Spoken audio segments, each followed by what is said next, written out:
네, 안녕하세요. 저는 세브란스 병원 영양팀의 이나래입니다.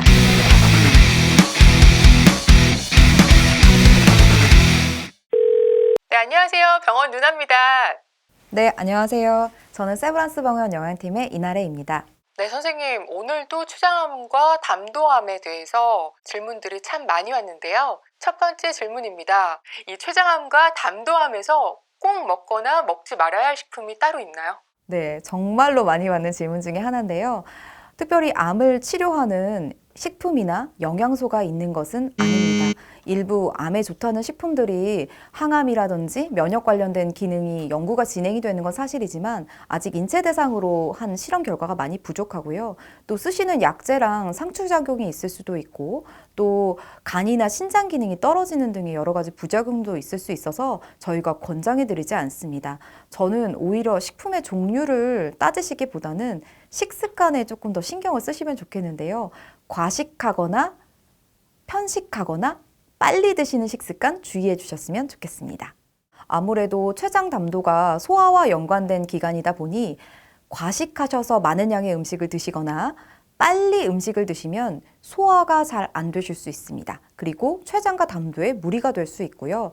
또 입맛이 없다고 한두 가지 음식만 드시는 편식을 하시게 될 경우에 한두 가지 영양소만 드시는 거거든요. 그럼 영양적으로도 불균형을 야기할 수 있기 때문에 웬만하면 골고루 다양한 음식을 드셨으면 좋겠습니다. 단백질 종류 위주로 의사 선생님이 잘 먹으라고 했는데 도통 입맛이 있어서 들어가지가 않는데요. 이거 어떻게 해야 될까요? 네. 약물 때문에 그러실 수도 있고요. 또 종양세포 자체에서 분비되는 물질 때문에 암 환자분들이 쓴맛에 대한 민감도가 높아진다는 보고가 있습니다. 보통 육류는 햄철이라는 게 들어있는데 이런 철 성분에서 이 쓴맛을 더 많이 느끼게 하거든요. 이럴 때는 새콤달콤한 과일 같은 거와 같이 조리를 하시면 훨씬 더 도움이 되실 수 있습니다. 예를 들면 소불고기를 할 때 배를 갈아서 넣는다든지 돼지고기를 조리하실 때 파인애플을 넣는다든지 포도주 같은 거에 고기를 재워서 조리를 하시게 되면 이 달콤하고 새콤한 맛이 쓴맛을 덮어주면서 훨씬 도움되실 수 있을 것 같습니다. 근데 이렇게 조리를 하셔도 혹시라도 쓴맛이 계속 나신다면 스테인리스 식기보다는 사기 그릇이나 아니면 플라스틱 식기로 바꿔보시는 것도 도움되실 것 같고요. 또 주기적으로 입을 헹구시거나 양치를 하시는 것도 도움이 되실 것 같습니다. 소화가 안 돼서 못 먹겠다는 분들도 참 많거든요. 어떻게 하면 좋을까요? 이 췌장이 지방과 단백질을 소화하는 소화 효소를 분비하고 담즙은 이 지방 소화 흡수를 촉진하는 장기거든요. 그렇다 보니 췌장과 담도에 문제가 있으신 분들은 소화 기능이 떨어지게 되고 대부분은 소화제를 처방받으실 겁니다. 근데 소화제를 드시더라도 소화가 잘 안 되신다면 이때는 지방과 단백질을 너무 과도하게 드시는 걸 좀 주의해 주셔야 되세요. 그래서 담백하게 조리하시고 과식보다는 소량씩 자주 음식 드시는 것 기억해 주시면 좋겠습니다. 그리고 추가적으로 너무 거칠거나 딱딱한 음식도 소화가 되시지 않을 수 있으니 주의해 주셨으면 좋겠습니다. 기름을 이용해서 튀기거나 볶는 것보다는 찜을 찌거나 삶는 게 좀 좋을 것 같은데 맞나요? 네, 맞습니다. 찌거나 삶는 조리 방법 이용하시면 음식을 더 부드럽게 드실 수 있고요. 또 갈거나 다지기 등의 조리 방법 이용하셔도 소화에 훨씬 도움되게 드실 수 있습니다. 예를 들면 거칠거칠한 잡곡밥보다는 흰밥을 좀 질게 조리하신다든지 산나물이나 건나물보다는 무나물이나 애호박 나물을 좀 부드럽게 조리하신다든지 고기를 굽거나 튀기기보다는 수육, 삶아서 수육으로 하시거나 아니면 갈아서 약간 데쳐낸 완자 같은 걸 활용하신다면 충분히 소화 잘 되게 부드럽게 드실 수 있을 것 같습니다. 이 암 환자들 사이에서 영양 보충 음료라는 것도 인기라고 하던데 이 영양 보충 음료가 뭔가요? 영양 보충 음료는 여러 가지 이유로 식사량이 줄어들거나 질병이나 치료로 인해서 영양소 필요량이 증가할 때 식사의 일부나 식사의 전체를 대신할 수 있는 환자용 식품입니다. 최근에는 가루로 된 제품이나 젤리로 된 제품, 액체로 된 제품 등 제형이 굉장히 다양하게 나와 있는데요. 가장 흔하게 드시는 것들은 200ml 정도의 액체형 제품인데 보통 밥 3분의 1 공기에 고기 반찬 하나, 채소 반찬 하나 드시는 것과 동일한 영양소가 들어있기 때문에 부족한 식사를 대용하시거나 혹은 식사 전체를 대신하기 위해서는 두세 캔 정도 드시면 도움이 되실 수 있습니다. 최근에는 125ml나 150ml짜리 작은 용량도 나와 있어서 200ml 용량이 좀 버거우신 분들 활용해 보시면 좋겠고요. 단백질이 많이 들어가 있는 제품이나 1.5배 혹은 2배 정도 농축된 제품도 있어요. 그리고 최근에 연구된 거에는 체내 케톤 생성을 하면서 그 항암 효과에 도움을 준다는 고단백, 고지방, 고열량 제품들도 있기 때문에 적절하게 활용을 하셔도 좋을 것 같습니다. 아, 그럼 이게 편의점에서 흔하게 볼 수 있는 비타민이나 홍삼, 음료 이런 건 아니네요. 네, 맞습니다. 편의점에서 구하시기는 어려우실 것 같고요. 네, 보통은 의료기 상사나 큰 병원 근처 약국, 인터넷에서 구매 가능하신데요. 만약에 사셨는데 입맛에 맞지 않아서 잘 못 드시겠다 하시는 분들은 좋아하시는 과일, 예를 들면 멜론이나 바나나 같은 거랑 같이 갈아서 드셔도 도움이 되실 수 있을 것 같습니다. 다음 질문입니다. 네, 수술을 받으셨는데 그 후에 특별히 조심해야 할 음식이 있는지 물어보셨어요. 네, 수술 방법적인 차이나 환자분들마다 기저질환이 다르기 때문에 한두 가지 음식을 말씀드리기에는 제가 조금 조심스러운데요.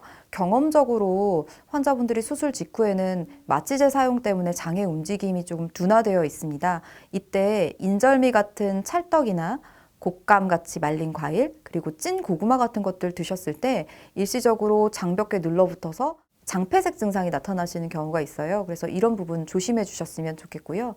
또 제가 가장 조심하라고 말씀드리고 싶은 것은 과식하시는 것들 좀 주의하셨으면 좋겠습니다. 환자분들이 여러 가지 이유로 한꺼번에 많은 양의 음식을 드시고 소화가 잘 되지 않아서 고생하시는 경우를 종종 보는데요. 치료가 다 끝나기 전까지는 소화가 잘 되는 음식으로 소량씩 자주 그리고 천천히 드셔주시는 것을 꼭 기억해 주셨으면 좋겠습니다.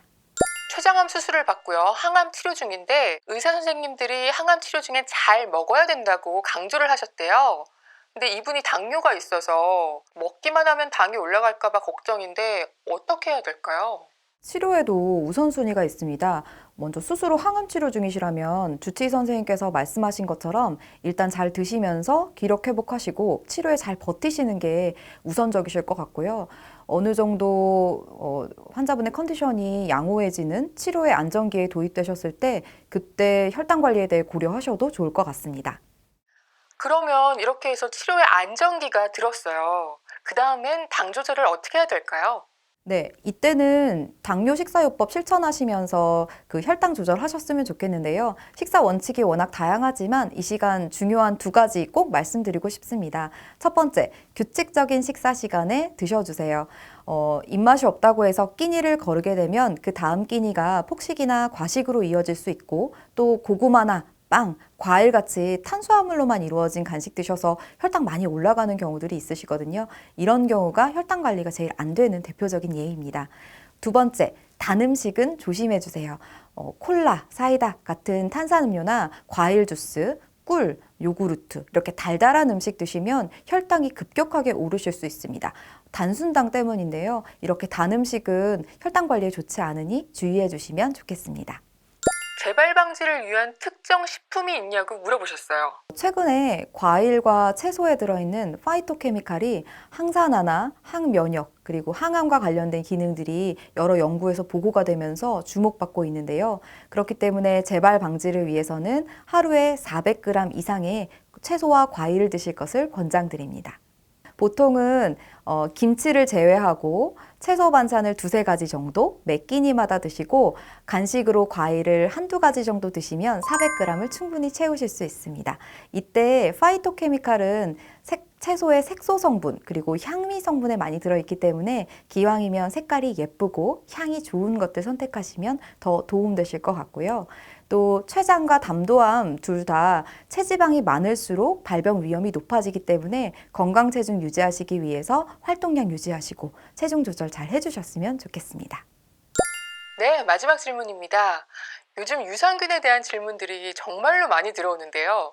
이 프로바이오틱스를 섭취하면 암에 좀 도움이 되나요? 안타깝지만 췌장암과 프로바이오틱스 사이의 과학적 근거는 많이 부족한데요. 수술 후 합병증이 감소되었다는 연구도 있는가 반면 오히려 면역력이 저하되었을 때 감염의 위험이 증가한다는 연구도 있습니다. 또 방사선 치료를 할 때 설사가 심해지는데 이때 프로바이오틱스를 먹으면 설사가 감소한다는 연구도 있고 그렇지 않다는 연구도 있어서요. 조금 더 주의 깊게 살펴봐야 될 것 같고 또 이 프로바이오틱스 종류가 워낙 다양하다 보니 어떤 제품을 드셨을 때는 괜찮으실 수도 있지만 혹시나 나에게 맞지 않는 제품 선택하시면 배에 가스가 찬다든지 복부 불편감이 생기실 수도 있고 또 혹시 와파린이라는 약제를 쓰시고 계시면 이 약물의 효과가 감소될 수도 있기 때문에 주의하셨으면 좋겠습니다. 네, 오랜 시간 선생님 말씀 참 감사한데요. 끝으로 우리 구독자분들에게 하실 말씀 있으실까요? 다양한 음식을 소화 잘 되게 조리하셔서 소량씩 천천히 자주 드셔주시고요. 건강 빨리 회복하셨으면 좋겠습니다. 네, 오늘 말씀 고맙습니다. 여러분 끝까지 건강하세요. 감사합니다. 감사합니다.